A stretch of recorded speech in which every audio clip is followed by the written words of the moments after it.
ఇక్కడ మీకు IF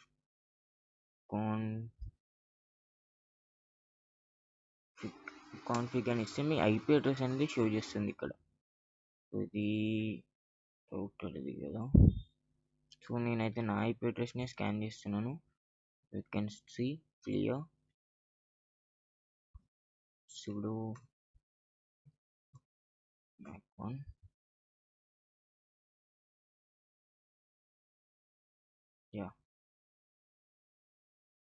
nmap. So space ఇచ్చి ఇక్కడ IP అడ్రస్ని అయితే పేస్ట్ చేయండి. సో ఎంటర్ క్లిక్ చేయగానే మనకి ఇక్కడ ఏమేమి చూపిస్తుంది, స్టార్టింగ్ nmap 7.95. సో ఇక్కడ డేట్ అండ్ రిపోర్ట్లో ఏమొచ్చింది మనకి, host is up 50 seconds latency, all 1000